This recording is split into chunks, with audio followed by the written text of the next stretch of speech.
Assalamualaikum warahmatullahi wabarakatuh.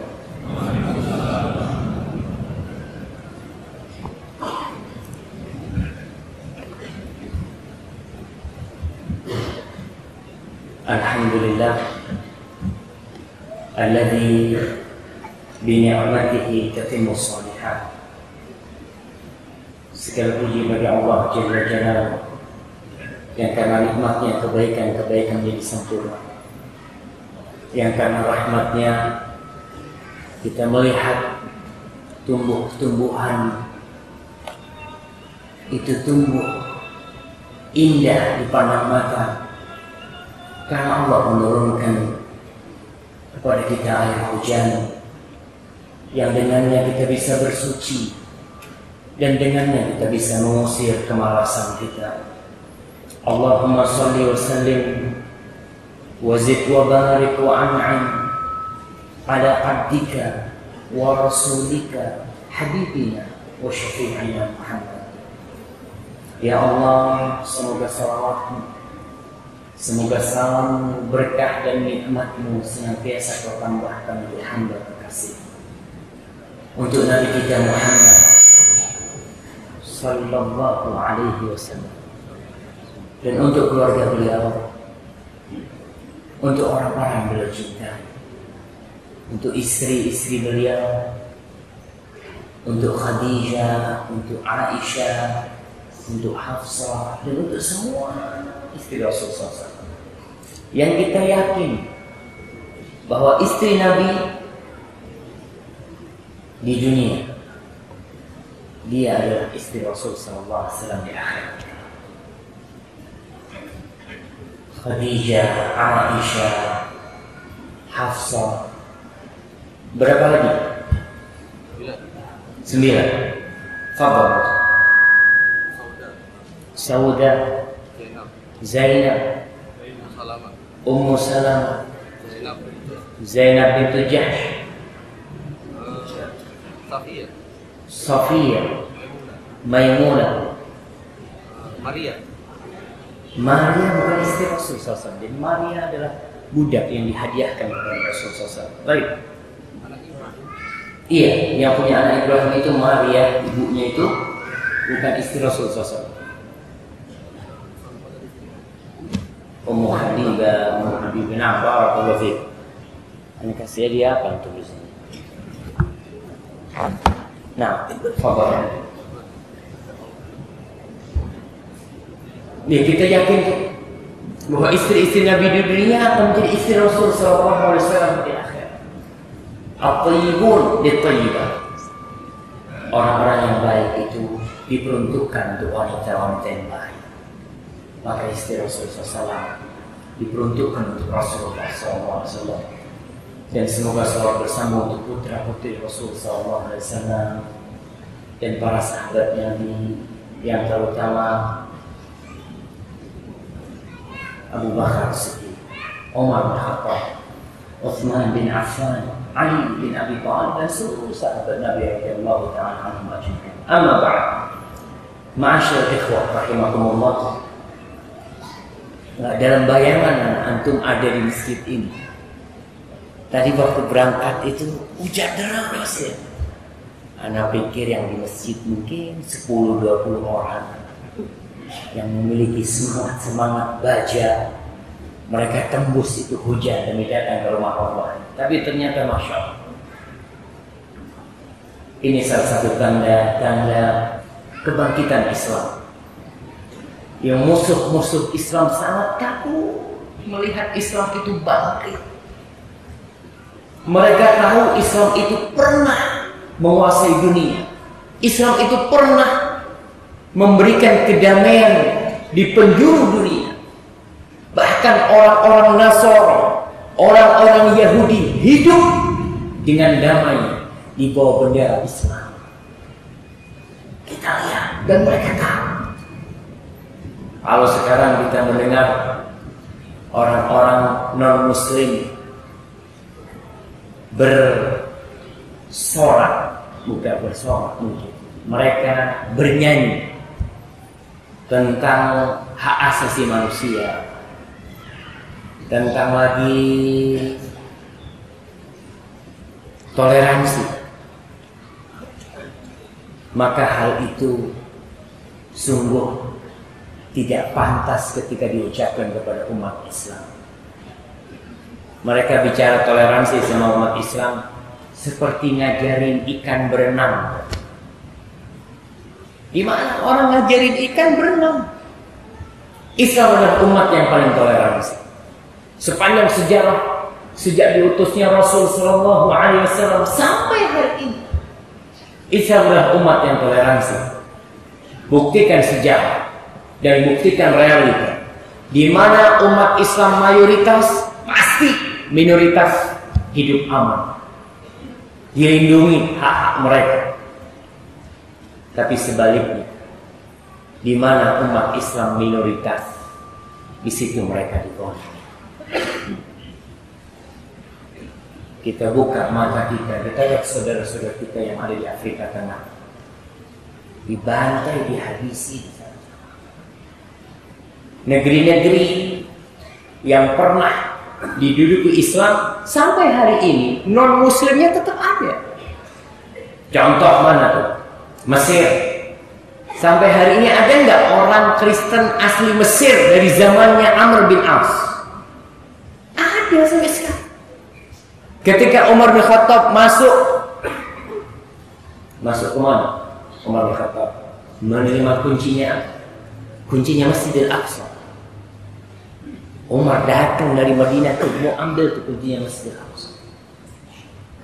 Dan sampai hari ini orang Yahudi dan orang Nasr sejak zamannya Umar bin Khattab masih ada di Masjidil Aqsa, di Quds, di Palestina. Tapi sebaliknya, saudara-saudara kita yang pernah tinggal di Andalusia, di Spanyol, 800 tahun umat Islam itu di Spanyol, dan hari ini habis umat Islam di Spanyol. Enggak. Yang dari keturunan dulunya itu enggak. Yang ada pendatang semua. Makanya kalau kita melihat sebagian negara itu memandangkan harus toleransi, harus HAM, maka mereka harus lihat kemana orang-orang Indian merah yang ada di Amerika. Ada di mana mereka sekarang? Habis. Etnis mereka habis. Di Australia mau dihabisin tuh orang-orang apa di Australia namanya? Aborigin. Tapi sebaliknya Islam itu udah toleransi, nggak perlu diajarin toleransi. Ada mungkin sebagian umat Islam yang nggak paham toleransi, tapi Islam sebagai agama adalah agama yang menebarkan perdamaian, dan dunia membuktikan hal itu. Dan antum semua datang ke rumah Allah ini dalam kondisi hujan deras, insya Allah keluar dari masjid ini antum akan membawa bendera-bendera kedamaian untuk dunia dan mengembalikan kejayaan Islam, mengajarkan kepada dunia bahwa al-haqqu min rabbikum, kebenaran itu dari Tuhan kalian. Ma'asyiral ikhwah rahimakumullah. Apa tema kita hari ini? Ramuan setan. Subhanallah. Ternyata setan pun punya ramuan. Di Surabaya ini kalau nggak salah saya pernah dengar ada rawon setan. Betul? Masya Allah, yang pernah makan di sana? Hah? Pernah? Masya Allah. Tapi nggak kesetanan di situ. Alhamdulillah. Nikmat yang Allah berikan kepada kita itu sangat banyak sekali. Bahkan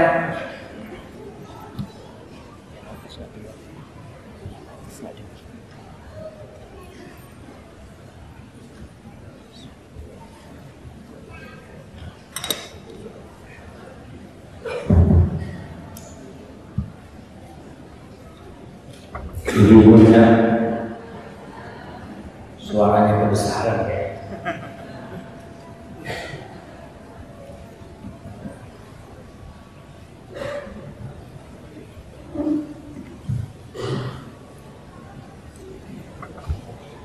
Permasalahan kita belum selesai, masalah sound system.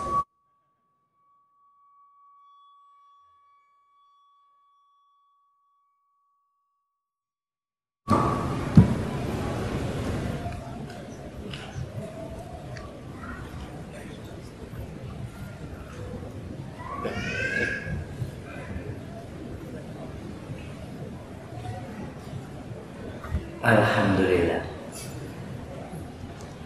Nikmat yang Allah berikan kepada kita itu banyak sekali. Dulu kalau ceramah, dulu itu pakai mustamli. Jadi kalau saya ngomong di sini, ada 10 meter itu ada yang mendengarkan kemudian menyampaikan. Itu dulu seperti itu. Di zaman-zaman Imam Ahmad, ketika orang belajar hadis itu, ada orang-orang yang tugasnya menyampaikan memang. Kalau nggak belajar yang di belakang sana. Dan nikmat Allah, kita punya mic, masya Allah. Allah Subhanahu wa ta'ala berfirman tentang nikmat yang Allah berikan kepada kita. Wa in ta'uddu ni'matallahi la tuhsuha. Kalau kalian menghitung tuh nikmat yang Allah berikan kepada kalian, la tuhsuha. Kalian tidak bakal bisa menghitung. Tapi kenapa masih ada manusia yang nggak bersyukur? Ada sebagian orang yang dikasih nikmat sama Allah Subhanahu wa ta'ala, dia senantiasa mengatakan kurang. Udah kerja? Belum. Antum? Kuliah? Masya Allah. Antum udah kerja? Masya Allah. Kalau digaji 10 juta cukup? Nggak kurang? Kira-kira kurang nggak ya? Sekarang ngomong cukup ya. Nanti bulan depan andai kata 11 juta, lebih zen. Manusia seperti itu. Kalian kalau mau hitung nikmat Allah, nggak bakal kalian bisa menghitung.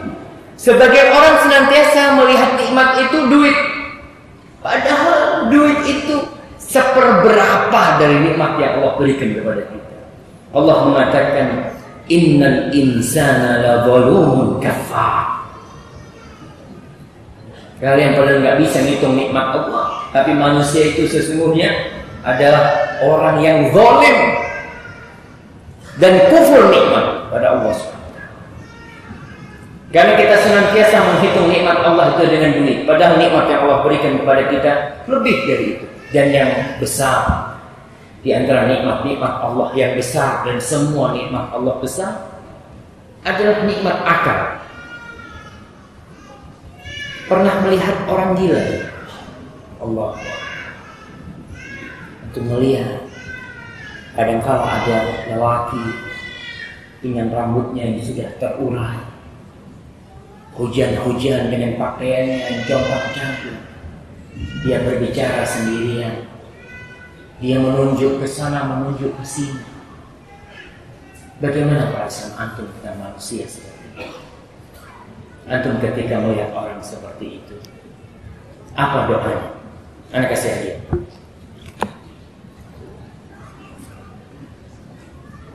Jangan. Kalau melihat orang kayak gitu, ada doanya nggak? Masya Allah. Pada tawadhu semua. Nah, apa kalau mau jawab belakang?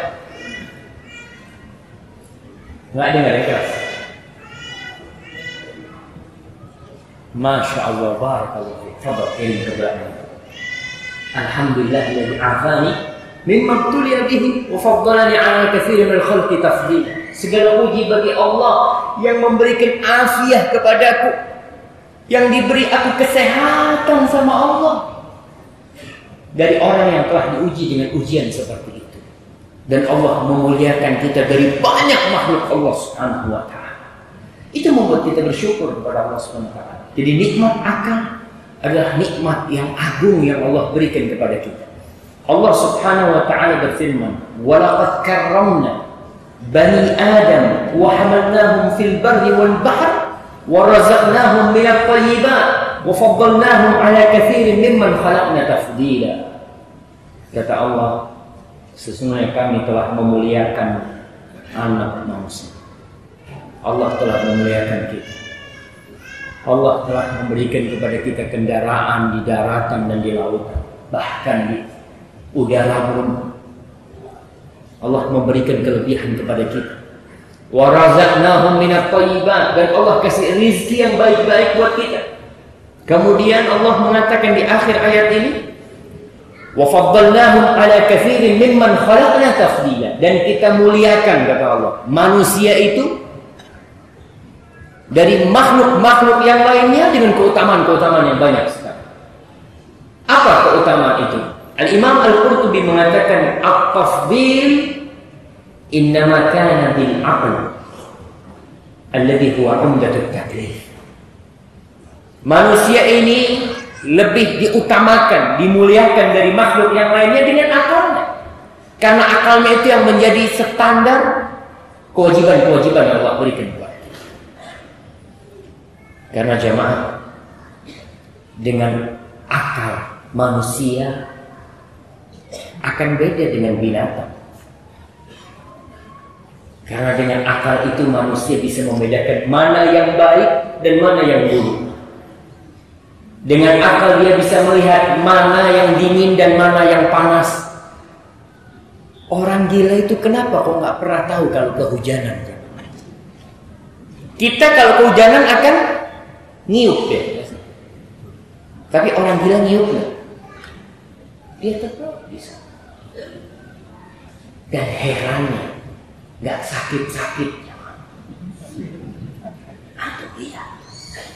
Dia kehujanan, kepanasan, sehat. Kita kena hujan sedikit, langsung tergeletak. Tapi ingat, itu akal yang membuat orang mengetahui mana yang baik dan mana yang buruk. Tanpa akal, manusia itu seperti binatang, bahkan lebih buruk dari binatang. Kita katakan tanpa akal manusia itu seperti binatang atau lebih buruk dari binatang. Kenapa? Ana kasih hadiah. Kok bisa orang ini lebih buruk dari binatang?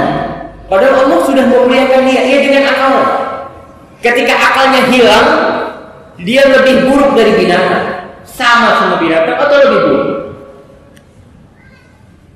Kenapa jawab? Ada yang mau jawab di sini? Nah, coba. Kalau binatang masih bisa dijual, kirim ke sana. Nah, subhanallah. Kalau binatang, ya kita masih bisa jual ya, ada manfaatnya. Tapi manusia kalau gila coba, antum mau bawa kemana? Antum mau bawa ke porong, bayar. Nggak ada harganya ini orang ini, nggak ada nilainya.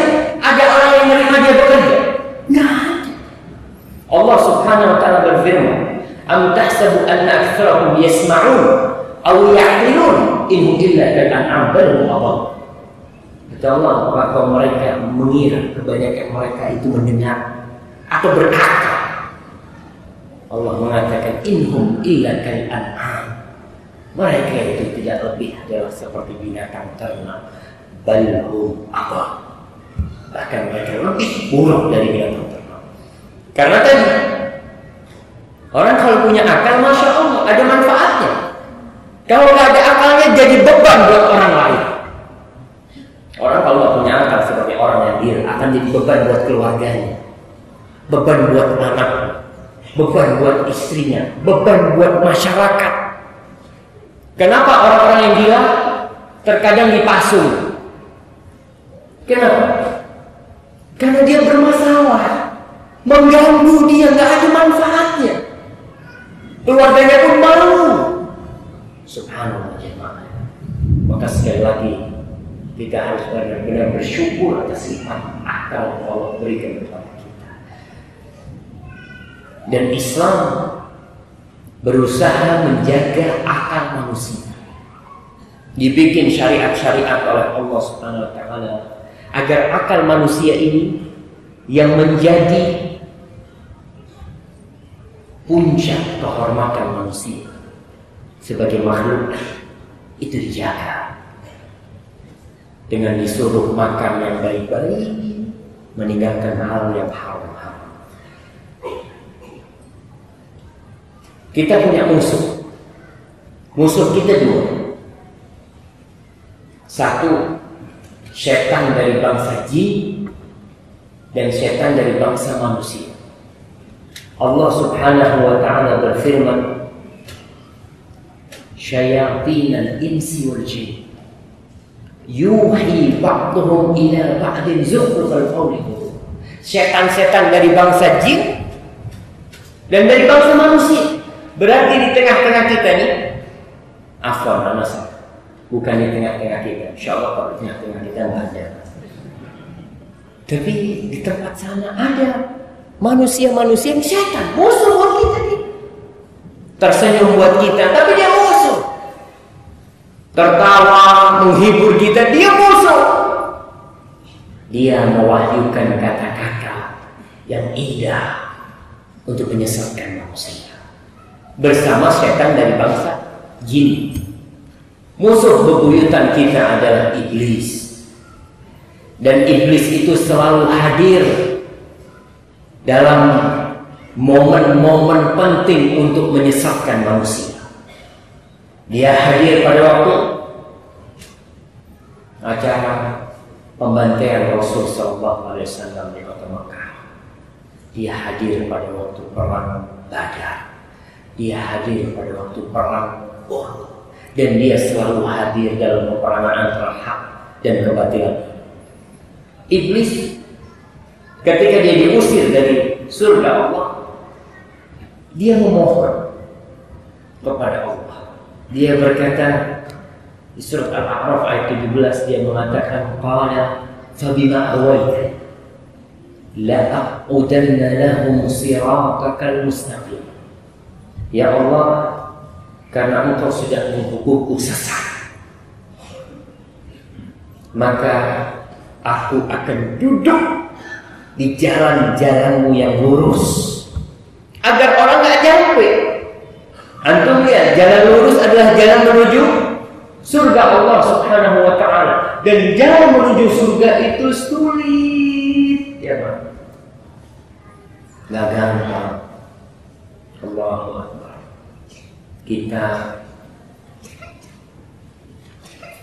di Surabaya ini perumahan paling elit apa?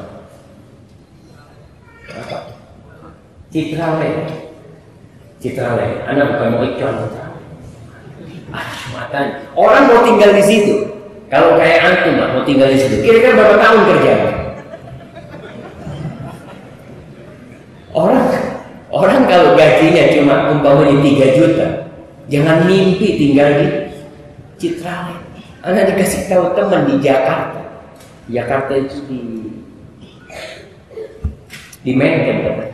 Anak tanya, harga tanah di sana berapa? Ya Ustaz, sampai lah 1 meter 200 juta.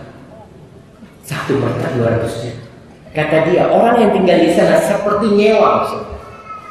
Bayar pajaknya tiap tahun 300 juta. Pajaknya 300 juta. Kira-kira harus berapa lama dia kerja untuk dapat seperti itu? Bagaimana dengan surga Allah Subhanahu wa ta'ala? Yang surga Allah itu seluas langit dan bumi. Berapa banyak yang harus kita korbankan untuk mendapatkan surga Allah? Kita untuk gaji yang cuma 3 juta, 4 juta, siap kerja dari pagi sampai sore kita kerja. Untuk gaji 3-4 juta. Untuk rumah yang kalau hujan kebocoran. Untuk surga Allah Subhanahu wa ta'ala yang rumahnya 1 bata dari perak, 1 bata dari emas. Apa yang harus kita lakukan? Dan iblis tahu dengan nikmat yang menunggu kita. Maka dia akan duduk di semua jalan-jalan menuju ke surga Allah Subhanahu wa ta'ala. Dan dia mengatakan, "Tsumma la'atiyannahum min baini aydihim." Aku akan datang menggoda manusia dari depan mereka. Wa min khalfihim, dan dari belakang mereka.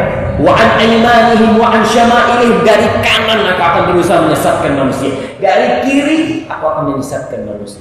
Kemudian apa kata iblis? Wala tajidu aktsarahum syakirin.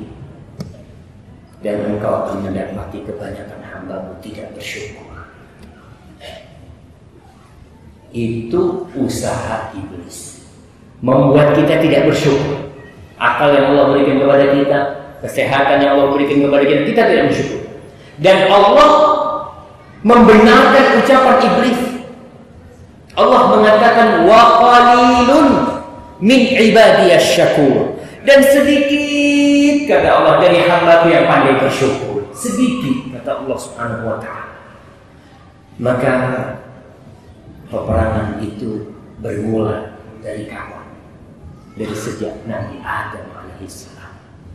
Peperangan untuk membuat kita tersesat, untuk membuat kita tidak bersyukur, itu bermula dari ketika iblis disuruh sujud dan dia nggak mau sujud. Allah menjelaskan bagaimana iblis berkata kepada Allah tentang Adam. Qala ara'aitaka hadzal ladzi karamta 'alayya. Ya Allah, kau lihat nih orang yang kau muliakan dia atas diriku. Iblis disuruh sujud, nggak mau dia sujud. Dia mengatakan, la in akhartani ila yaumil qiyamah la ahtanikanna dzurriyyatahu illa qalila. Ya Allah, kalau kau kasih tempo waktu buat aku sampai kiamat, iblis gak mati jemaah.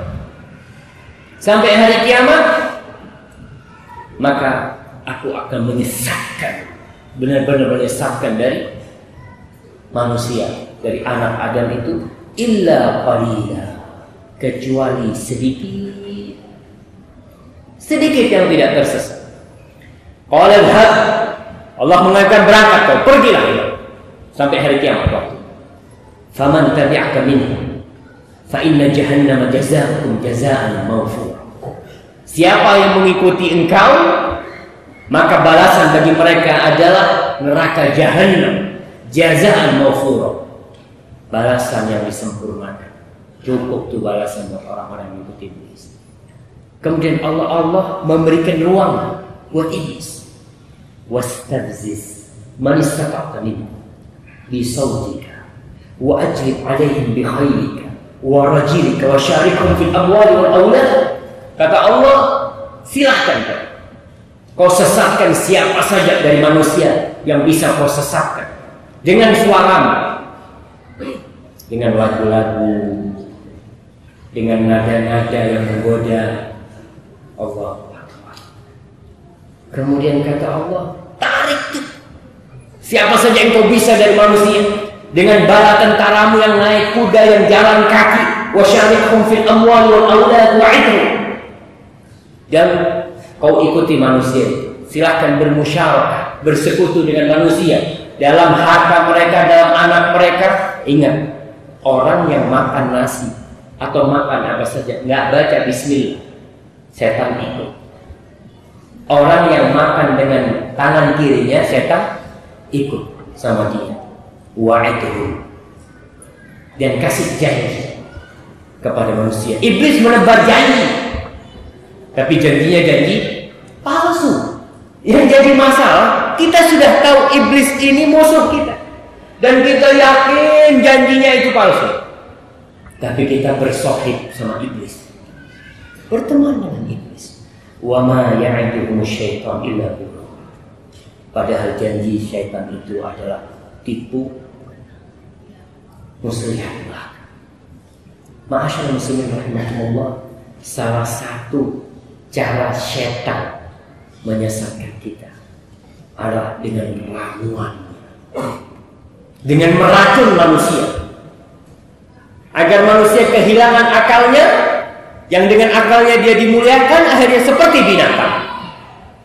Dan kita lihat orang-orang yang minum ramuannya iblis ini teler,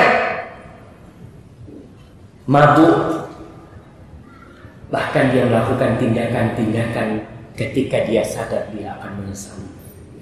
Allah Subhanahu wa ta'ala berfirman, ya ayyuhalladzina amanu, di surah Al-Maidah ayat 90-91. Ya ayyuhalladzina amanu, wahai orang-orang yang beriman. Insya Allah ke depan harapan kita bisa memberikan kajian-kajian itu di pasar-pasar. Karena kesian orang-orang di pasar itu, waktu sholat nggak ke masjid, Jumatan terkadang nggak Jumatan. Bagaimana kita akan memberikan petua kepada mereka? Ya kita harus datang ke tempat itu. Bagaimana membuat kajian-kajian di tengah-tengah pasar mungkin di sana. Salah satunya untuk memerangi ramuan syaitan. Allah mengatakan ya ayyuhalladzina amanu, wahai orang-orang yang beriman. Alhamdulillah kita semua beriman dan semoga Allah menambah keimanan kita. Kalau dengar ya ayyuhalladzina amanu, antum perhatikan. Karena ada sesuatu yang penting buat kita. Apa kata Allah? Innamal khamru wal maisiru wal ansabu wal azlamu rijsun min amali syaitan. Wahai orang-orang yang beriman, sesungguhnya minuman keras, khamr, wal maisir, judi, wal ansab tu berhala-berhala, patung-patung, wal azlam, undian-undian, rijsun, najis dia. Min amali syaitan, dari perbuatannya syaitan, hasil karyanya syaitan. Itu judi, itu minuman keras. Fajtanibu la'allakum tuflihun. Kalian tinggalkan agar kalian sukses, agar kalian berbahagia. Karena kalau kita tahu nih, seorang mahasiswa yang sekolah 4 tahun dan dia ingin sukses, maka dia akan mempersiapkan untuk kesuksesan. Berapa banyak mahasiswa yang gak lulus kuliah karena dia tidak meninggalkan hal-hal yang menghalangi kesuksesan. Dan kita kalau ingin sukses dunia akhirat tinggalkan min amali syaitan. Apa sih tujuan syaitan dengan minuman-minuman keras itu? Kalau sekarang mungkin sudah canggih, dan pasar Indonesia untuk sabu-sabu ini, na'udzubillah min dzalik. Sabu-sabu terbesar yang ditemukan masuk Indonesia berapa kintal? Hah? Berapa? 800 kilo. 8 kintal teman. Bayangkan. Apa tujuannya? Innama yuridu syaitan an yuqi'a bainakumul adawata wal baghdha fil khamri wal maisir wa yasuddakum an dzikrillah wa 'anis shalah fahal antum muntahun. Kata Allah, syaitan itu lewat judi dan minuman keras, tujuannya itu ingin menjadikan di antara kalian permusuhan, kebencian. Untuk melihat orang-orang sampai bikin geng-geng, bagaimana orang bersama keluarganya bermusuhan gara-gara minuman keras, gara-gara judi sampai bunuh-bunuhan. Fil khamri wal maisir wa yasuddakum an dzikrillah, dan tujuannya untuk menghalangi kalian dari zikrullah. Allah, dari zikrullah. Kalau ada orang minum minuman keras, apa yang kita lakukan? Membacakan ayat-ayat Allah kepada dia. Ya ayyuhalladzina amanu innamal khamru. Nggak manfaat, dia lagi teler akan dilempar pakai botol. Karena kondisinya dia itu nggak ingat. Jangan sama zikrullah, sama dirinya dia nggak ingat, sama ibunya dia tidak ingat. Wa yasuddakum an dzikrillah wa 'anis shalah, dan dari salat. Orang akan lupa dengan salat ketika dia minum minuman keras. Fahal antum muntahun. Apakah kalian akan meninggalkan? Ayat ini turun pada tahun ketiga Hijriah, setelah hijrahnya Rasul SAW. Ketika ayat ini turun, apa yang dilakukan oleh sahabatnya? Mereka semuanya Allah menuangkan minuman keras itu. Bahkan minuman keras dulu itu bikinnya nggak repot, dan sampai hari ini pun nggak repot. Orang Arab dulu kalau mau bikin minuman keras itu, salah satu yang dilarang sama Nabi itu pakai korok. Korok itu labu kuning, itu tahu labu kuning yang gede itu dikerok sama mereka, dagingnya diambil, isinya diambil, kemudian dikasih air, dilemparin kurma, tutup, besok jadi khamr. Jangan nyoba kan. Itu Nabi melarang, itu termasuk yang dilarang. Ada hal-hal yang dilarang, orang Arab dulu bikin. Nabi melarang minum dari tempat itu. Karena orang dulu berpikir, orang ini minuman. Mungkin sekarang, ya sirup lah. Enggak, itu jadi khamr. Itu memabukkan, dilarang minum. Sangat mudah sekali. Jadi rumahnya sahabat itu banyak minuman keras. Jadi bukan pakai botol-botol kecil ya. Enggak, mereka itu pakai tong-tong gitu. Ketika turun ayat ini, apa yang dilakukan oleh para sahabat? Dituangin tuh sama mereka. Ngalir jalan di kota Madinah itu sampai ada aliran minuman keras. Karena pada waktu itu mereka benar-benar terbiasa minum minuman keras. Nabi diutus ketika umur 40 tahun. Pengharaman khamr itu ketika umur Nabi berapa tahun? 56 tahun kira-kira. 16 tahun. Proses untuk membuat para sahabat itu benar-benar dengan dari hatinya meninggalkan khamr itu. Ada sebagian sahabat yang di tangannya ada gelas. Sampai ketika Rasul mengutus orang untuk membacakan ayat ini kepada orang-orang, ada yang ada di gelasnya. Kayak di rumah lah minum air mereka itu. Seperti minum air. Subhanallah. Ketika dengar ayat itu, nggak ada yang ngomong, ya Allah, terakhir kali ya Allah. Nggak ada. Bismillah. Mereka meluangkan. Dan Anda tahu nggak bahwa di Amerika, di Eropa, kira-kira 100 tahun yang lalu mereka pernah mengharamkan khamr. Karena mereka tahu dengan bahaya khamr ini. Siapa yang nggak tahu dengan bahaya minuman keras?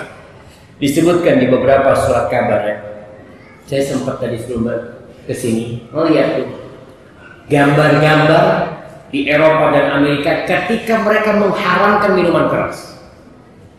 Sama, minuman kerasnya itu dituangin sama mereka.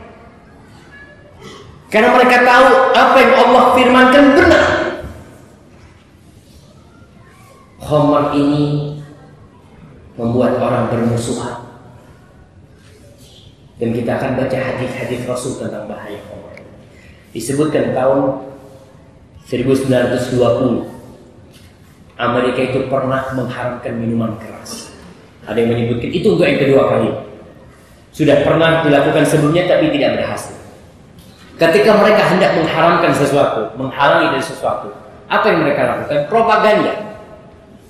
Mereka melakukan propaganda berbagai macam cara supaya orang ini tidak minum khamr. Seperti sekarang, bagaimana propaganda dilakukan supaya orang merokok? Itu propagandanya di mana-mana. Di setiap ujung jalan kita melihat ada propaganda mengajak orang supaya merokok. Amerika selama 13 tahun mereka berupaya memerangi rokok. Tapi tahun 33 akhirnya memerangi khamr ya. Khamr diperbolehkan kembali. Karena mereka tidak berhasil. Beda dengan para sahabat Nabi. Bagaimana mereka dibina keimanannya, ditumbuhkan keyakinannya bahwasanya khamr di dunia ini memusingkan. Ada khamr di akhirat. Antum ada nggak yang kepingin minum minuman khamr? Ada nggak?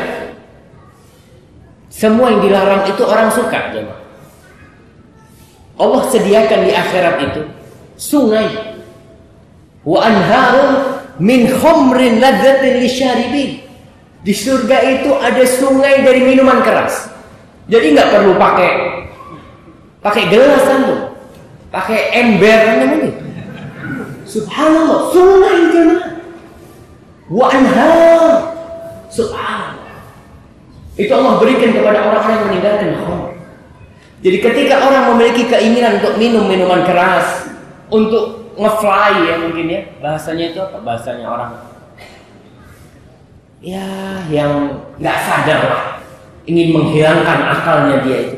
Ada nanti di surga khamr yang tidak memabukkan. Subhanallah. Di Malang ini dekat Ada yang cerita sama saya, seorang ibu, dia menyelamatkan anak keponakannya karena bapaknya pemabuk. Diselamatkan tuh anak. Ada 4 apa semuanya diselamatkan. Dipelihara sama dia.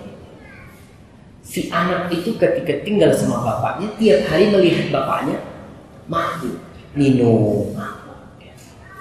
Akhirnya setelah pindah rumah dipelihara sama bibinya, si anak ini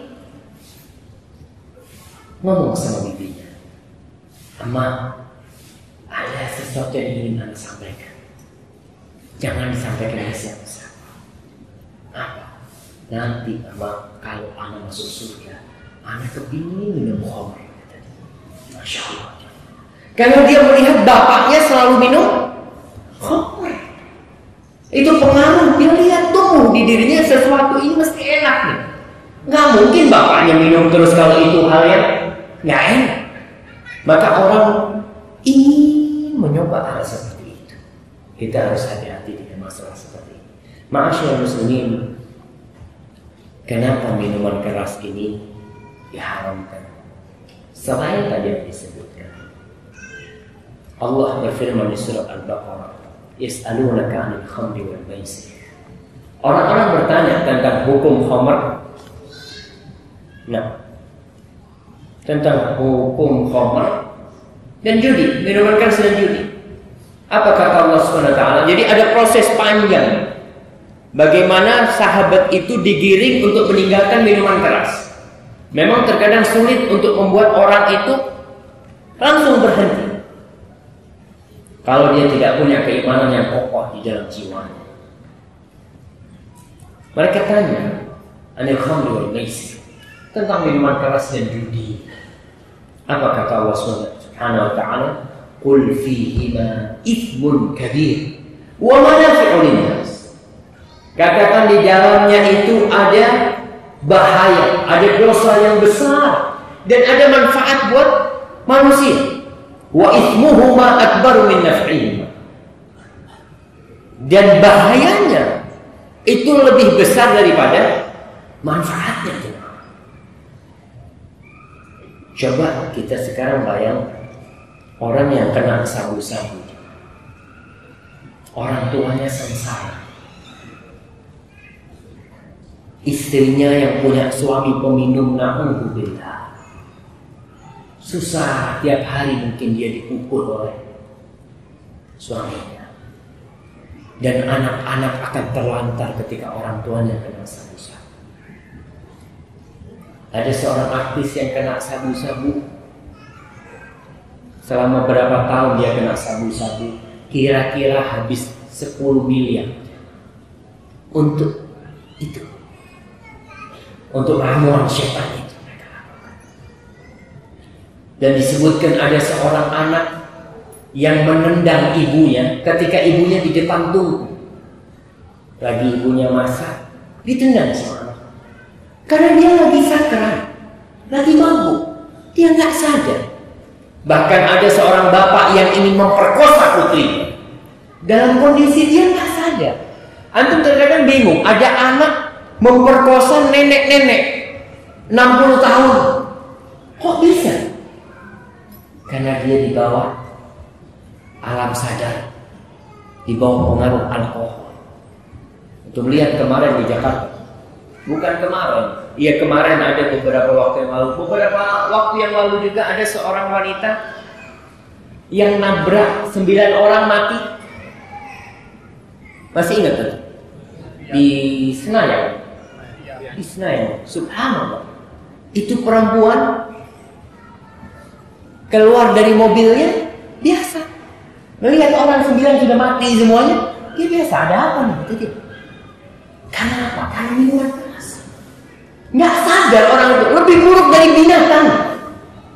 Binatang itu masih sayang sama anak. Antum lihat bagaimana seorang ibu ketika sudah sore hari, ibunya ayamnya, subhanallah, kemarin anda lihat tuh, ayam udah mau maghrib, dia punya anak 7, dipanggil tuh anaknya semua, disimpan di bawah sayap, masih ada kasih sayang. Tapi manusia ketika dia dibawa pengaruh narkoba, khamr dan minuman keras, lupa dengan segala. Anaknya dijual, istrinya dijual. Antum terkadang kayaknya terlalu berlebihan cerita-cerita itu. Tapi untuk orang-orang korban narkoba tidak berlebihan. Dan cerita bukan hanya di Indonesia. Antum cerita yang ada di Arab pun, bagaimana mereka berusaha untuk membuat orang-orang kena khamr dan minuman keras. Di Saudi pengedar narkoba dipenggal karena bahayanya sangat besar sekali. Sampai diceritakan seorang anak ini, subhanallah, si perempuan ini anak SMA. Bapaknya kalau malam hari ya ngobrol sama sahib-sahibnya ganja. Suatu hari setelah mereka pada tidur semua, anaknya ini kepingin nyoba. Ada sisa puntung ganja, dia ambil, dia coba, dia buang. Tapi ingat, apa setan berhenti menggoda dia? Enggak. Akan dibisikin terus, ente coba lagi. Suatu hari kata dia, anaknya satu batang, enak ternyata. Besoknya dia berusaha untuk duduk di pintu, di sebelah pintu bapaknya sama teman-temannya ngisap ganja itu. Karena dari bawah pintu itu ada asapnya yang keluar. Dia sekedar ingin. Lalu akhirnya dia bertemu dengan teman di SMA-nya. Ternyata temannya sudah pakai ganja. Kata dia, ente mau? Hak fulus. Kasih duit. Bayar duit. Sampai ketika dia tidak punya duit, kehormatannya dia berikan. Hanya untuk ganja. Na'udzubillah. Dan ada seorang ibu yang keluar dari rumahnya malam hari, lari terbelit-belit ke tetangganya. Dia tidak pernah cerita. Kenapa dia? Enggaklah, anak takut di rumah sendirian. Ternyata dia hendak diperkosa sama anaknya sendiri. Enggak sadar, lebih buruk dari binatang. Na'udzubillah. Dan pernah di Mesir kejadian ada seorang wanita diperkosa 6 orang. 6 orang yang memperkosa dia. Masih perawan ya. Karena dia itu nggak sadar di alam hayalan mereka. Seakan-akan dia sudah melakukan sesuatu padahal belum dia melakukan. Dan berapa banyak anak-anak ini jadi korban orang tuanya yang narkoba.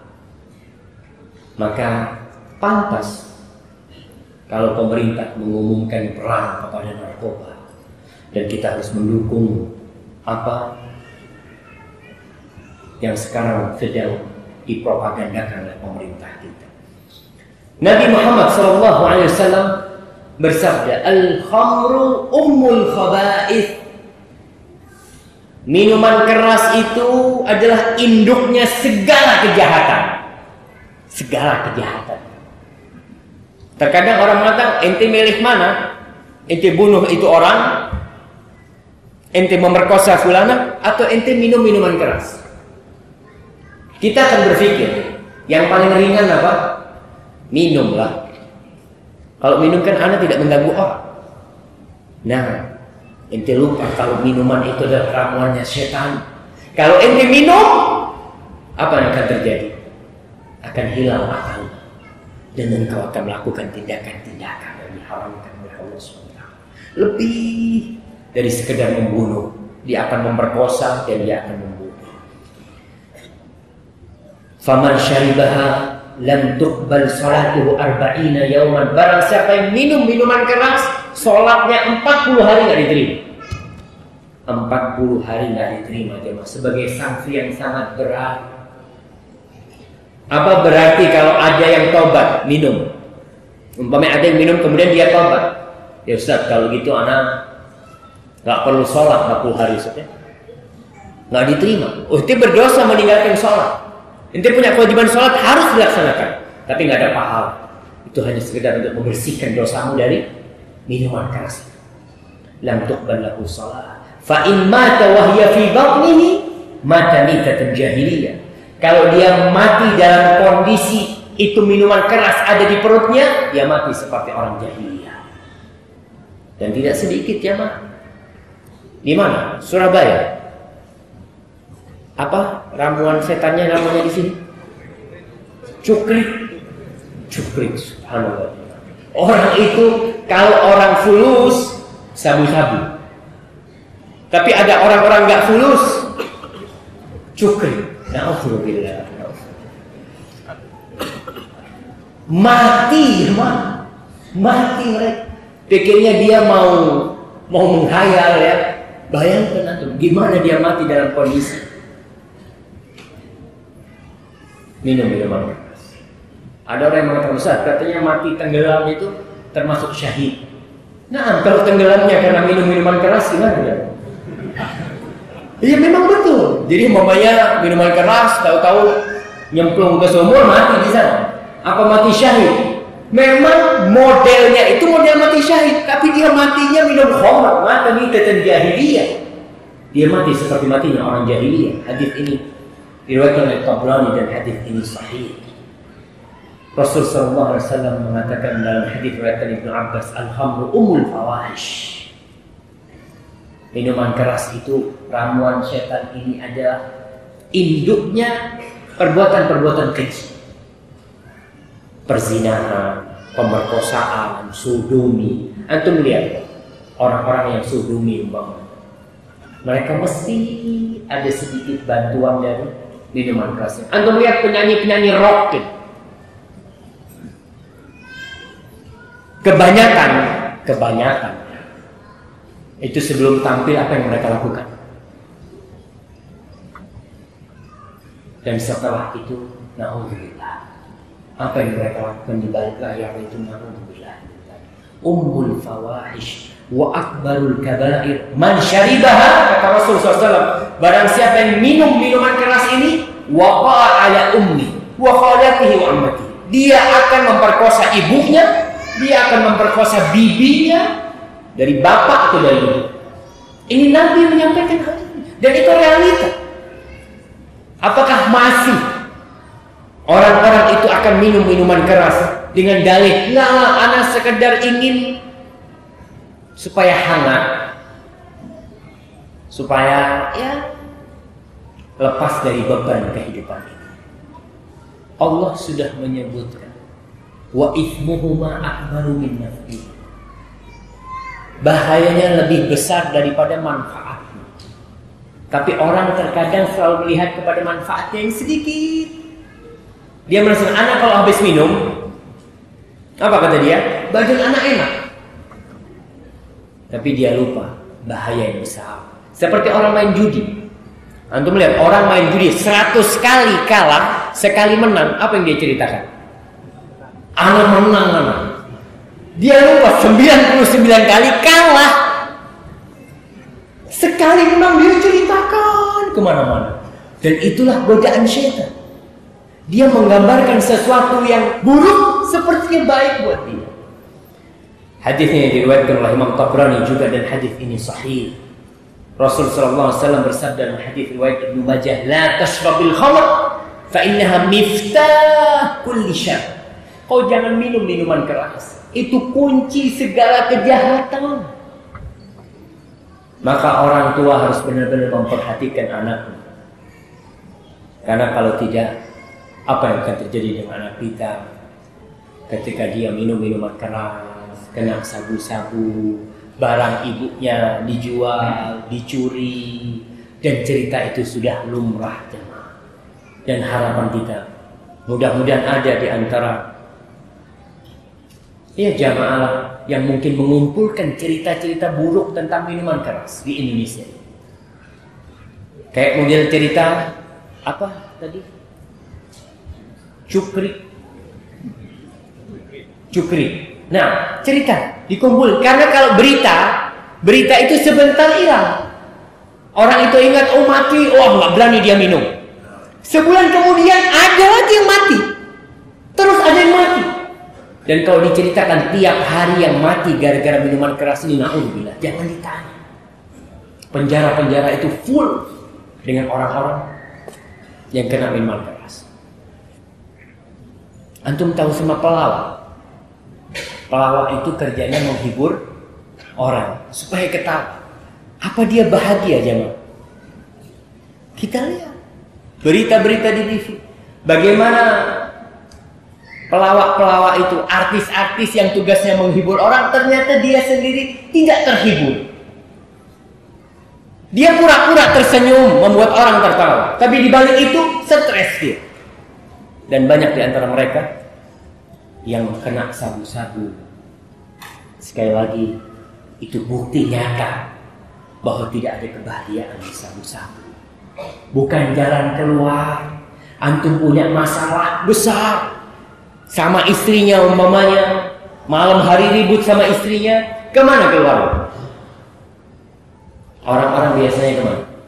Cari teman ngobrol, karaoke, terus ke kafe-kafe, pulang, pikirnya masalahnya selesai. Pagi hari ribut lagi sama istri. Tapi coba antum kalau punya masalah itu, seperti Ali bin Abi Thalib radhiyallahu ta'ala. Ketika Ali punya masalah, kemana Ali pergi? Ke masjid. Pernah suatu hari Rasul SAW datang ke rumahnya putrinya. Rumahnya Nabi sama rumahnya Fatimah ini berdempetan. Nabi datang, ditanya sama Nabi, Aina ibnu ammiki? Mana anak pamanmu? Maksudnya siapa? Suaminya. Tidak ditanya mana suamimu. Nabi bertanya mana anak pamanmu. Apa kata Fatimah binti Muhammadin sallallahu alaihi wasallam? Dia mengatakan, "Ghadabani anifan falam taqil ilmi." Dia tadi marah sama aku, kemudian dia enggak tidur siang di rumah. Dicari aman-aman. Kemana? Di masjid. Tidur di masjid, dibangunin sama Rasulullah SAW. Qum abaturah, qum abaturah. Itulah. Jadi kalau ada masalah, beban dalam kehidupan ini yang berat, yang kita tidak bisa menimpanya, larikan ke rumah Allah SWT. Larikan ke sejadah kita. Mohon kepada Allah SWT. Dan para jamaah, alhamdulillah, kita lihat pemerintah kita mengumumkan perang terhadap narkoba. Tapi bagaimana peperangan itu bisa dilakukan kalau pintunya dibuka? Narkoba itu bisa menyebar karena di sini ada pasarnya. Ada orang-orang yang beli. Berarti tugas pemerintah ini bukan hanya memerangi pengedarnya. Bagaimana dia memberikan kesadaran kepada umat agar tidak mau beli khamar? Karena kalau tidak, sama juga bohong. Ketika memerangi narkoba dan minuman keras, ternyata pintunya tetap dibuka sehingga orang bisa masuk menjual narkoba itu.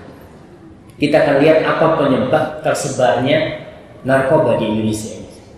Kok bisa banyak? Begitu banyak sekali, bahkan katanya di Jakarta itu sekolah-sekolah orang kaya itu ada yang jualan sabu-sabu di sana. Anak SD jangan. Sabu-sabunya itu dimasukkan ke permen katanya. Nggak tahu lah jenis apa, anda nggak tahu. Permen itu anaknya orang kaya dikasih gratis. Masya Allah senang.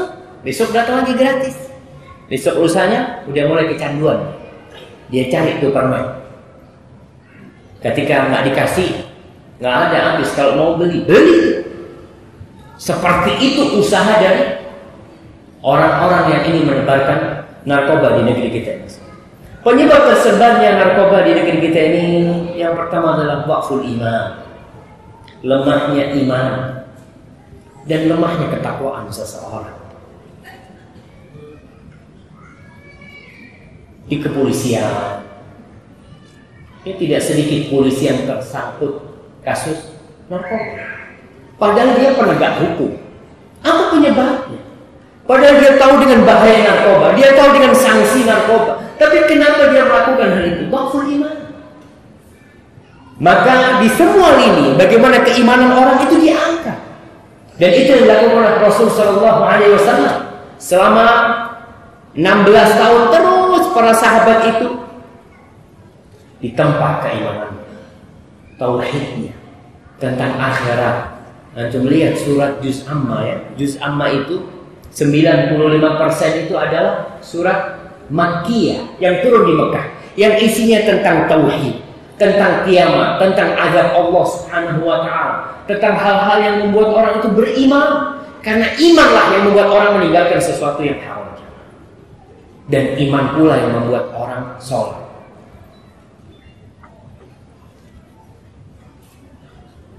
Kita selalu ingat sama diri kita. Kita ini di dunia ini sama dengan pegawai sebenarnya.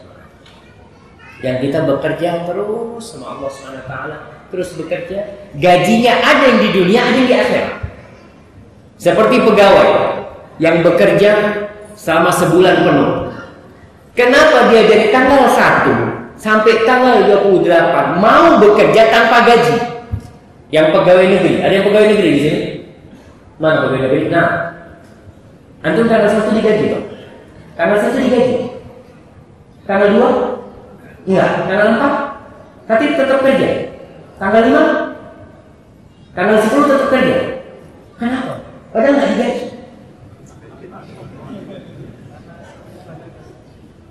Enggak. Karena beriman tanggal 1 dapat gaji. Iyalah. Kita jujur lah ya Pak. Kalau tanggal 1 nggak digaji, tetap kerja. Kayaknya keluar. Iya lah ya Pak. Kita ada iman, tanggal 1 dapat gaji. Anak mau kerja terus. Ada teman yang ngajak dia, ente, Masya Allah 15 hari kerja nggak digaji tetap kerja. Nah, anak tetap bekerja. Karena anak beriman nanti tanggal 1 gajian. Begitu pula dengan akhirat. Kenapa kita meninggalkan ini haram, ini nggak boleh? Dan ingat, yang haram lebih banyak, apa yang halal lebih banyak? Ada orang yang selalu ngomong, ente ini aliran ekstrim. Ini haram, itu haram. Mana yang halal? Masya Allah. Jamaah, yang halal itu jauh lebih banyak daripada yang haram.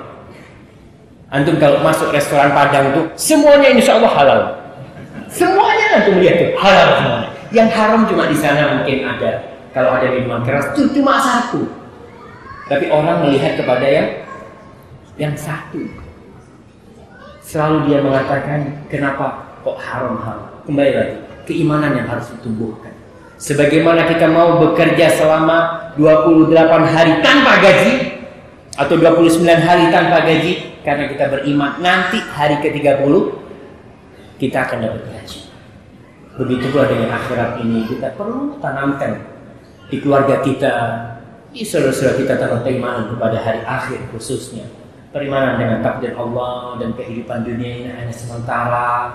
Di situ ada hisab, ada azab Allah SWT. Yang kedua, yang menyebabkan tersebarnya narkoba ini, hilangnya kebahagiaan dan ketentraman dari banyak manusia. Orang-orang banyak gak bahagia sekarang di negeri yang di barat itu. Dulu ya, tahun 90-an, Swiss itu dikenal dengan sebutan Jannatud Dunya, surganya dunia.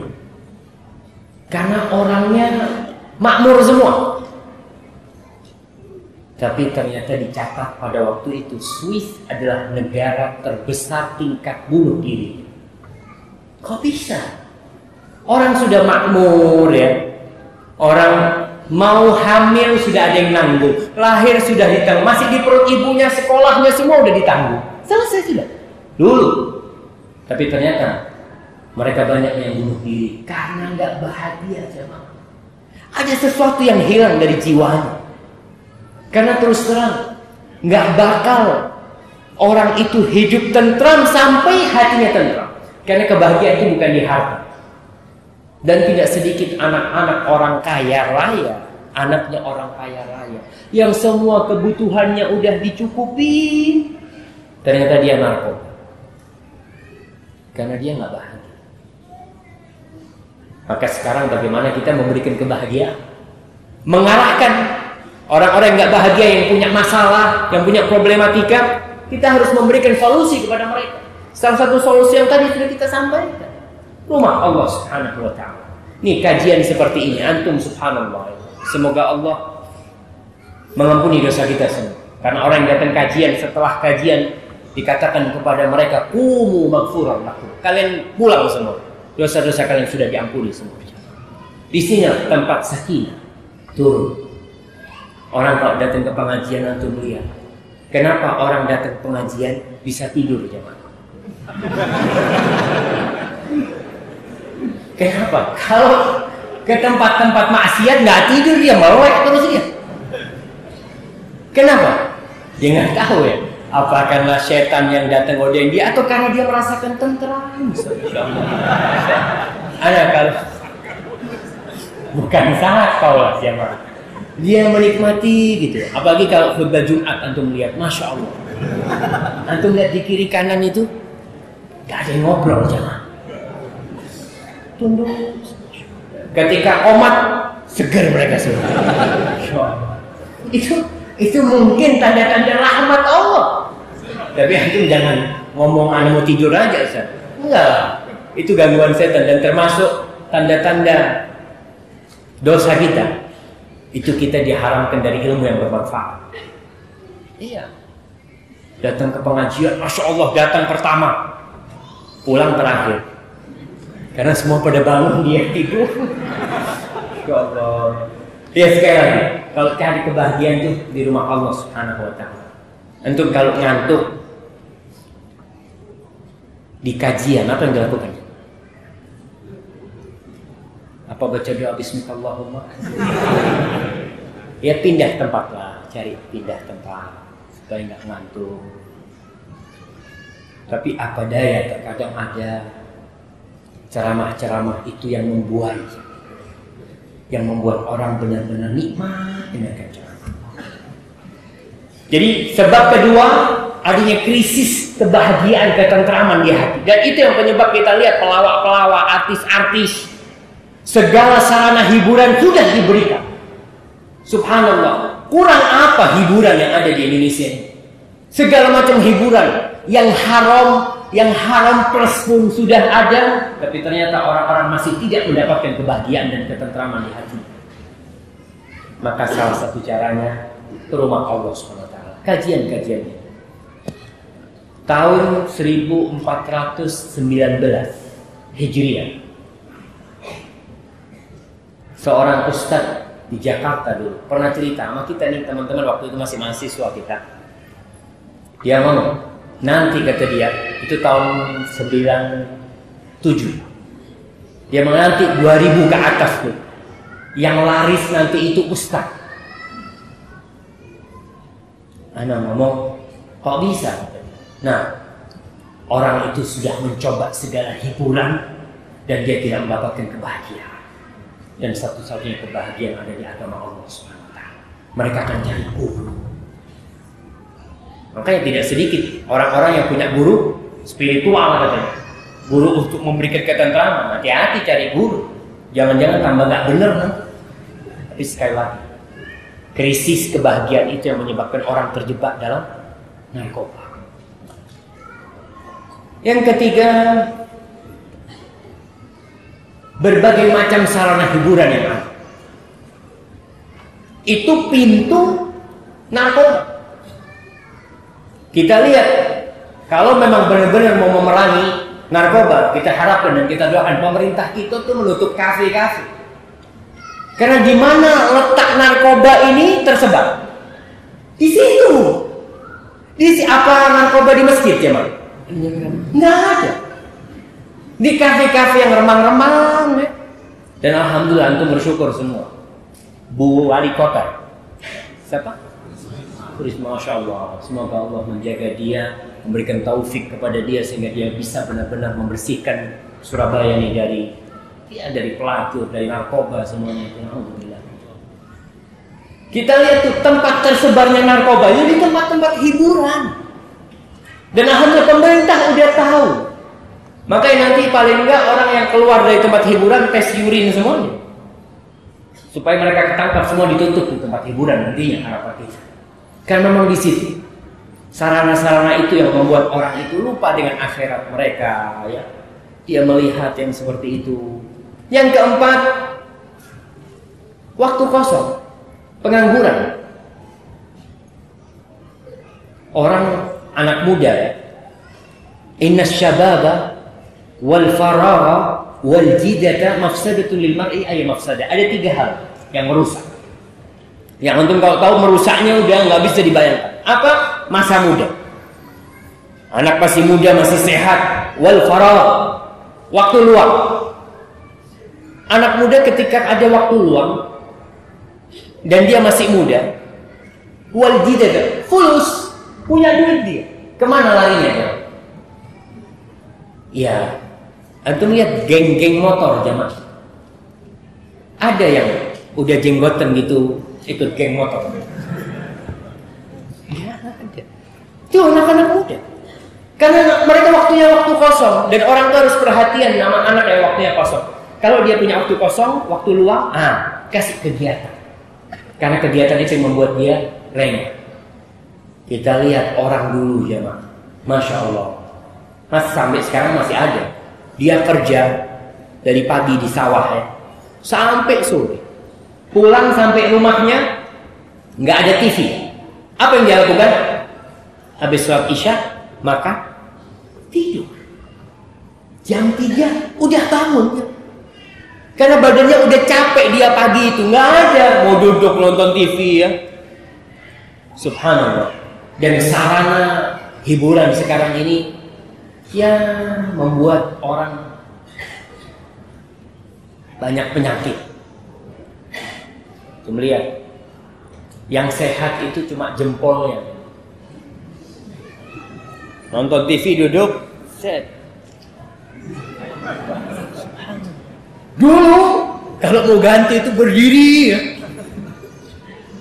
Duduk lagi, masuk jalan lagi. Sekarang dibikin mudah, naik mobil pun ada mobil sekarang tinggal dipencet pintunya buka. Set.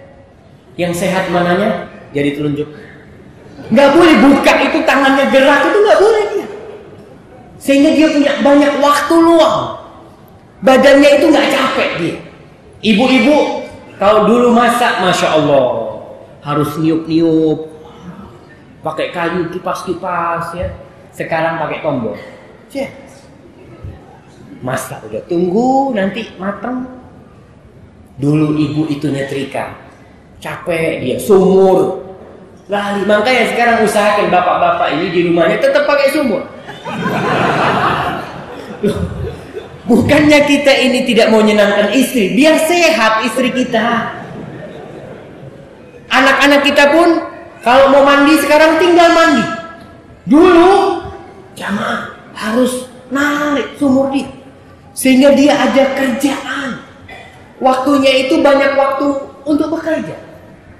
Dan insya Allah, kenapa sekarang banyak ibu-ibu umur 35 tahun kata dokter nggak boleh hamil? Itu benar. Karena sudah fisiknya udah lemah banget ya. Nggak pernah mau naik motor, kalau bisa yang nggak gerak Ustaz. Supaya lemaknya ini nggak habis. Kalau dulu orang naik kuda itu kan goyang terus, lemaknya itu bisa habis dia. Sekarang semuanya serba ya dibikin gampang, dan itu membuat orang banyak waktu kosong. Maka harapan kita bagaimana sekarang? Ya ada sumur lagi ya. Kemudian ibu-ibu itu paling enggak nyuci, sekarang nyucinya sama mbok Samsung. Jalan sudah langsung kering. Dulu jamaah gerak tangannya itu. Sehingga Khadijah radhiyallahu ta'ala anha umur 40 tahun lebih masih punya anak 6 jam. Umur 40 tahun masih punya anak 6. Ibu-ibu sekarang umur 35 tahun, aduh kata dokter udah bahaya, udah gak mampu. Betul. Dulu orang itu lahir sekarang, lahir pagi, siangnya masak. Kalau sekarang nggak boleh gerak 40 hari. Ya, gitu. Subhanallah. Ya, nggak tahu. Sementing waktu kosong. Waktu kosong itu kita lihat anak kita itu memang banyak waktu kosongnya. Kasih kerjaan buat anak kita. Orang sekarang itu dengan adanya motor, mau beli sesuatu, ya saya ingat dulu waktu SD. Kalau disuruh orang tua beli sesuatu ya, ke jalan raya, jalan kaki ya. Jalan kaki itu anak. Ya anak bukan anak ya. Anak jalan kaki sampai jarak 2 kilo jalan kaki. Pulang bawa sampai rumah teler. Capek udah sampai rumah. Kalau sekarang naik motor, sehingga dia sampai rumahnya itu ngomong, Pak, saya ini kok nggak ada kerjaan ya? Ya itu sekarang kalau sampai rumah nyuruh anaknya, udahlah, motornya nak supaya kau sehat jalan kaki. Bapak ini nggak bersyukur, ada motor masa jalan kaki. Allah, kita harus itu masalah ya, Mak. Kita harus supaya sehat. Tujuannya itu supaya anak kita sehat, supaya tidak banyak waktu kosong. Bayangkan anak kita ini terkadang 3-4 jam main game. Karena semua kerjaan di rumah siapa yang ngerjain? Pembantu. Jadi nyapu udah nggak ada anak nyapu mungkin sekarang ini. Buang sampah pembantu. Beli air pembantu, semuanya pembantu. Sehingga anak kita ini kosong, nggak ada kerjaan. Maka perlu dipilah-pilah, ada kerjaan yang khusus buat anak kita. Dan saya melihat di Madinah itu anaknya orang Afghanistan, Masya Allah. Itu anaknya masih kecil ya, masih SD. Itu disuruh beli air. Anaknya mungkin kelas 1 SD. Beli air yang beratnya airnya itu 10 liter. Diangkat tuh sama anaknya, nggak kuat dia seret. Tapi anaknya tumbuh sehat-sehat. Anak mereka itu. Jadi apa kerjaan yang bisa dilakukan anak kita? Kita berikan sama dia. Supaya tidak banyak waktu kosong buat anak. Kemudian yang kelima, yang menyebabkan tersebarnya narkoba ini, teman. Teman ini subhanallah ya. Bagaimana pengaruh teman dengan kehidupan kita. Anak yang baik ya, di pesantren umpamanya, ngomong pesantren, hati-hati yang punya pesantren. Anaknya sering dilihat. Dulu ketika saya mondok, itu ada teman yang pemabuk ya, Pak. Pemabuk dia. Karena orang tua kan berpikir gitu, kalau anaknya bandel, tak pondok mawak. Dipondokkan. Akhirnya kumpul di pondok anak bandel semuanya. Kita dulu zaman, kalau sekarang tidak. Itu kita benar-benar sohib kita itu anak-anak bandel.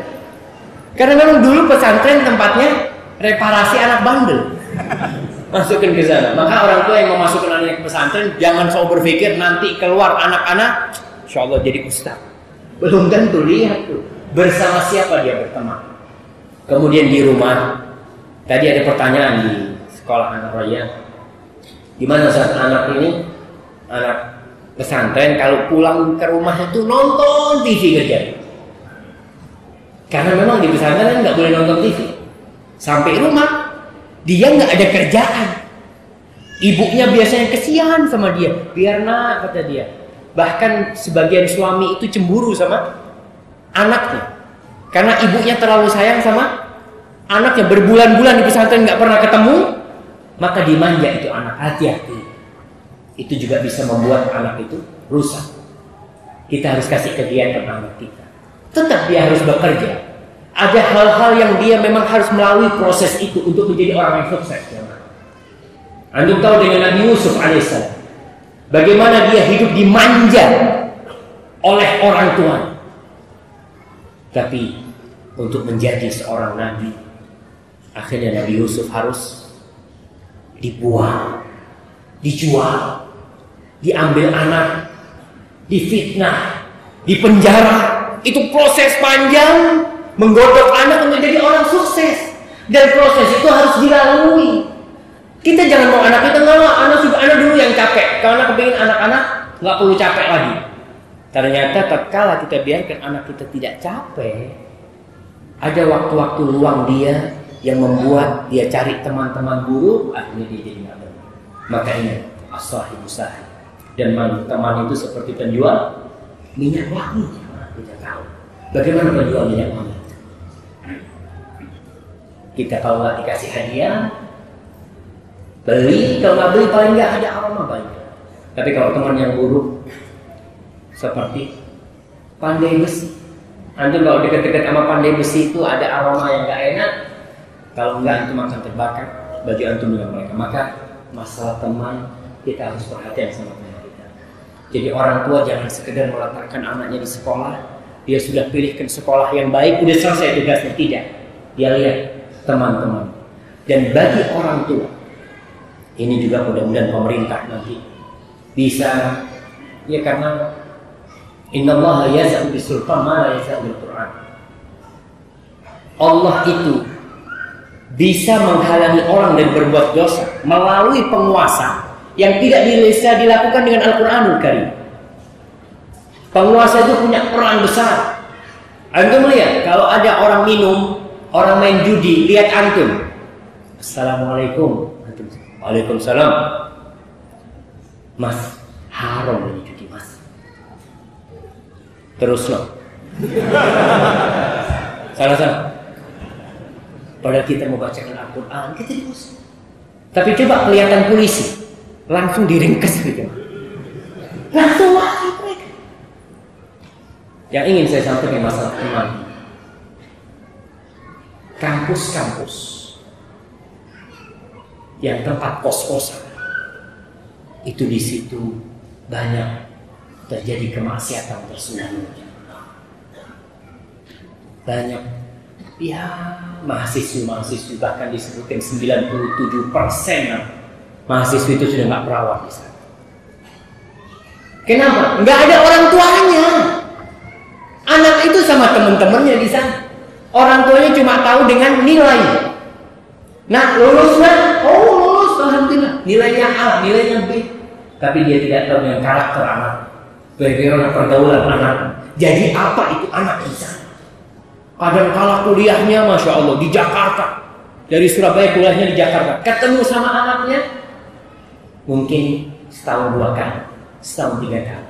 Kalau harus datang tuh ke tempat kuliahnya, nggak perlu anaknya tahu ketika dia datang. Cari tahu dengan siapa anaknya berteman. Itu aja. Kalau temannya itu biasa ke pengajian, aman, insya Allah. Tapi kalau ternyata temannya biasa ke kafe di malam hari, kita harus hati-hati. Karena itu yang menyebabkan terpengaruh tersebarnya narkoba di negeri kita. Kemudian yang keenam jamaah, ya setan selalu menggambarkan narkoba itu nikmat. Saya pernah ngobrol sama orang pemakai sabu-sabu. Saya nggak tahu dia pakai sabu-sabu. Kita bicara tentang hukum ya. Bahwasanya semua yang homer itu, yang memabukkan itu haram. Kata dia, Ustaz, sabu-sabu itu tidak memabukkan, Ustaz. Kita kalau sabu-sabu itu tambah apa? Tambah fresh katanya gitu. Subhanallah, dia nggak tahu bahwasanya ada yang rusak tuh otak. Dan dia merasa nyaman. Itu gambaran setan. Orang kalau nyabu-nyabu itu subhanallah, merasa nikmat kata dia. Enggak benar. Orang-orang kafir memerangi hal itu. Maka kita harus berikan pengarahan, gambaran yang benar tentang orang yang sabu-sabu. Dengan tadi kita kumpulkan cerita-cerita orang yang kena sabu-sabu, bagaimana keluarganya, bagaimana orang tuanya, bagaimana anaknya, sehingga dia tahu gambaran setan itu tidak benar. Kalaupun ada manfaatnya, sedikit manfaatnya. Yang ketujuh yang menyebabkan tersebarnya narkoba ini,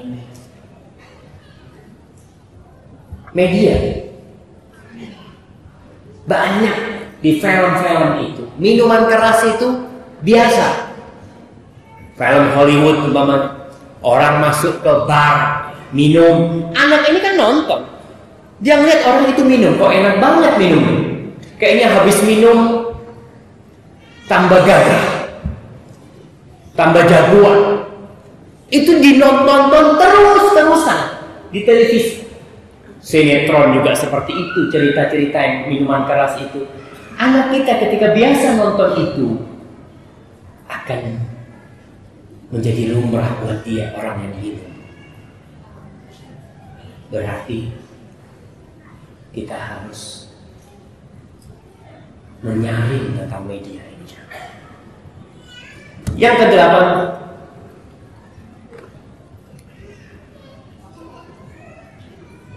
tur ke luar negeri, ke negeri-negeri kafir, berangkat ke negeri-negeri kafir. Kita alhamdulillah jemaah, di Indonesia ini benar-benar nikmat. Kita masuk warung-warung itu jarang yang menyediakan minuman keras. Saya ingat pengalaman nih kemarin waktu kita ke Spanyol, ke Andalusia, mau makan ke warung. Setiap masuk warung itu satu lemari minuman keras. Duduk di meja itu ada minuman keras di semua meja. Kita ngomong ini tolong diangkat, baru mereka angkat. Dan bagaimana orang yang suka ke luar negeri, yang di sana minuman keras itu seperti air ya. Jadi ngobrol lagi meetingnya gitu katanya, itu biasa mereka minum kayak air. Orang yang sering ke luar negeri, dia akan melihat yang seperti itu, mau nggak mau akan terpengaruh hatinya dan dia akan mencoba. Ma'asyiral muslimin rahimakumullah, ingat, yang Allah halalkan itu banyak sekali, yang Allah haramkan itu sedikit. Yas'alunaka madza uhilla lahum. Mereka bertanya, apa sih yang dihalalkan buat kita nih? Kok itu haram, ini haram? Allah mengatakan, qul uhilla lakumut thayyibat. Katakan kepada mereka yang dihalalkan buat kalian, yang baik-baik itu halal buat kalian. Semua yang baik. Berarti yang buruk diharamkan.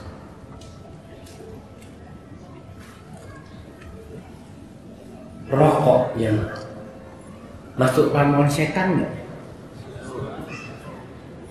Antum benar? Pemerintah kita mengharamkan rokok apa enggak? Anak kasih hadiah. Pemerintah kita mengharamkan rokok? Hah? Iya. Pabriknya yang mengharamkan. Nah, betul. Anak kasih. Fadhol. Pemerintah kita itu mengharamkan rokok, tapi belum berani beneran. Dulu iklannya rokok itu apa? Rokok itu dapat penyakit macam-macam ya. Ternyata nggak bermanfaat. Akhirnya ditulis rokok membunuhmu. Apa hukum bunuh diri di Indonesia? Haram hukumnya. Hukum membunuh haram. Jadi pemerintah mau mengharamkan tapi masih halus ya. Rokok membunuh kecil tulisannya. Yang gede 12.000. Jadi orang itu nggak kelihatan sebenarnya kecil. Tapi insya Allah usaha pemerintah untuk memerangi rokok ini saya lihat mulai serius. Karena jamaah disebutkan orang yang merokok itu lebih rawan 13 kali lipat kena narkoba daripada yang tidak merokok. Kalau rokok dibiarkan, berarti narkoba tetap akan masuk. Tapi kalau rokok ditutup, insya Allah selesai. Dan harapan kita, pemerintah segera menutup tuh pabrik rokok. Ulu amin. Amin jemaah. Kita doakan mudah-mudahan pemerintah kita. Ya kita cuma bisa berdoa jemaah. Kita doa nggak keluar duit ya. Kita doakan aja. Rokok ini tidak thayyib. Dan di Amerika sendiri, di Barat sendiri sudah dikucilkan para perokok itu. Dulu perokok di mana-mana bebas merokok. Sekarang didenda mereka merokok di tempat umum. Mereka disediakan tempat-tempat khusus kayak akuarium, betul tahu? Betul kayak akuarium juga. Nah, supaya antum yang lewat itu tahu nih wajah perokok semua. Kelihatan. Saya sampai heran, apa enaknya semua itu sambil pegang ya, semuanya berasap itu tempat. Tapi mereka menikmati hal itu. Dan mereka sudah kesulitan. Di pesawat boleh nggak ngerokok? Nggak boleh ngerokok. Haram hukumnya ngerokok di pesawat. Antum boleh di pesawat itu makan sambal goreng, masya Allah, halal. Tapi rokok jangan. Bahkan dia sampai ada gambar dilarang merokok. Tapi memang ada Dewan Syuro, Dewan Suka Rokok ini terkadang banyak sekali. Iya itu Dewan Syuro juga. Itu banyak sekali alasannya kalau ngomong masalah rokok. Sampai pernah di Jakarta ada seorang syekh ceramah masalah rokok. Rokok itu bahaya, ini itu macam-macam dan semua yang berbahaya, yang membahayakan diri kita, yang dapat membunuh kita itu haram hukumnya dalam Islam. Semua sepakat, dokter pun sepakat. Akhirnya ada yang tanya, Ustaz, anggota, mana dalilnya dari Al-Quran Karim kalau rokok itu haram? Sebutkan bosnya rokok haram. Ada ya?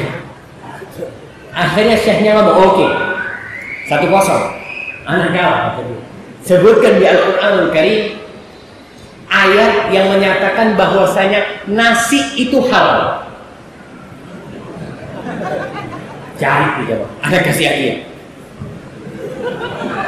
Enggak, hadiahnya yang gede kayaknya jawab. Nah, ada jawab. Ada di Al-Quran bahwasanya nasi itu halal. Nabi SAW sampai wafat nggak pernah makan nasi. Nggak pernah. Nggak ada beras di Arab sana. Nggak pernah. Terus gimana kok halal itu beras? Apa dalilnya yang menghalalkan beras? Saya kasih hadiah. Yang menghalalkan berasnya. Apa dalilnya? Ada dalilnya. Nah, apa? Antum sudah jawab tadi. Jangan lagi lah, yang lainnya. Nah, belum jawab. Nah, apa? Ayatnya. Nah, apa? Kulu min thayyibati ma razaqnakum. Masya Allah. Berarti masuk yang thayyib terus. Nah, apa? Nah, silakan. Yang thayyib halal semuanya. Umum. Nggak perlu dalil khusus. Ustaz, saya mau minta dalil Ustaz bahwa jengkol ini halal. Tolong Ustaz, carikan ayat yang mengatakan jengkol halal. Enggak aja. Ayam. Ada disebutkan ayam di Al-Quranul Karim ya? Ada, enggak ada. Baik, sekarang Anda mau minta dalil Anda hadiah yang besar bahwasanya rokok itu haram. Masya Allah. Ya, yang belakang apa? La darara wa la dirar. Itu hadis lah. Anda kasih buku kecil antum. Orang ini mintanya ayat nih. Ya antum apa ayatnya? Wah, Anda nggak tahu 195-nya apa ayatnya. Masya Allah.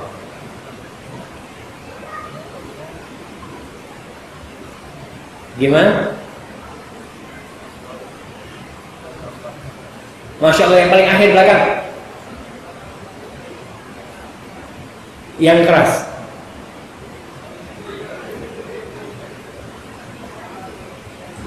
Wala tulqu bi aydikum ila tahluka. Ya bisa masuk sih, tapi terlalu anak kasih hadiah yang kecil. Sama ini, anak ada hadiah di sini. Fadhil, kirim juga kan. Insyaallah. Iya, fadhil. Sama tuh ayatnya sama ini tuh. Tentang makanan, ayatnya tentang makanan jemaah. Kita bicara tentang makanan karena rokok ini termasuk makanan dan minuman. Nah, fadhil. Ya, yang paling akhir. Fadhil. Fas'alu ahla dzikri in kuntum la ta'lamun. Anda minum dulu ya. Jadi antum tanya sama ana ceritanya.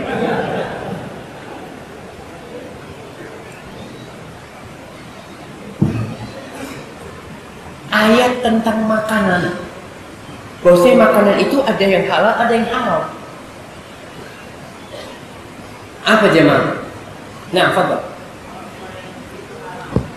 Bahwa semua yang buruk itu haram. Itu mah bukan ayat, itu firman Allah. Apa jemaah? Wa yuhillu lahum at-thayyibat wa yuharrimu 'alaihim al-khaba'ith. Wa yuhillu lahum at-thayyibat. Tunggu, ana mau lihat di surat apa ini? Al-A'raf 157. Masya Allah, antum bantuin ana cari ayatnya, ana kasih hadiah. Fadhil. Al-A'raf ayat 157. Wa yuhillu lahum thayyibat. Rasul itu menghalalkan yang baik-baik. Wa yuharrimu 'alaihim al-khaba'ith. Mengharamkan yang khabith. Khabith itu terjadi perbedaan pendapat di antara para ulama. Definisi khabith, sesuatu yang buruk itu apa? Di antara definisi yang banyak itu, Syekh Utsaimin menyimpulkan yang khabith adalah yang berbahaya. Jadi semua yang berbahaya itu khabith. Dan rokok berbahaya atau tidak? Berbahaya. Insya Allah tidak ada orang yang waras yang mengatakan rokok tidak berbahaya. Dokter pun ada dokter yang merokok. Saya tanya, dok, kok masih ngerokok, dok? Ya itulah saya. Masih belum bisa meninggalkan. Tapi dia tahu itu bahaya. Maka sekali lagi, untuk menutup pintu narkoba, minuman keras, salah satunya adalah dengan rokok itu sendiri. Dan alhamdulillah, sekarang pemerintah itu mewajibkan ya, di bungkus rokok ada gambarnya, gambar yang menakutkan ya, gambar tengkorak atau gambar hati, gambar jantung ya, paru-paru. Itu salah satu terapi supaya orang itu jerah. Tapi subhanallah, perokok terkadang lebih pintar. Dia sekarang kalau beli rokok beli tempatnya, jadi langsung dimasukkan ke tempat, nggak kelihatan. Bahaya. Dia tahu kalau melihat itu dia nggak suka. Dan orang yang mau berhenti merokok, salah satu syaratnya berdoa, minta sama Allah, ya Allah bantulah aku untuk berhenti merokok. Terkadang perokok itu, saya bertemu sama perokok di Pekanbaru, anak tanya sama dia, abang berhenti merokok? Alhamdulillah, anak berhenti merokok. Salah satu yang menyebabkan anak berhenti merokok itu anak berdoa. Karena anak pikir selama ini anak gak pernah berdoa minta berhenti merokok. Yang ada cuma kepingin, ingin, nanti, ngurangin, macam-macam. Tapi setelah anak berdoa, subhanallah, ketika dia berdoa, dia muntah darah. Dia mulai, dia ketika keluar airnya keluar darah terus. Dan ternyata itu salah satu dampak doa dia. Ketika kita doa mungkin kita sakit, dan dari sakit itu kita bisa berhenti merokok. Siapa yang berhenti merokok di sini? Masya Allah, yang dekat sini. Nah, antum berhenti merokok. Baik, kenapa antum berhenti merokok? Kenapa? Batuk. Kalau nggak batuk terus.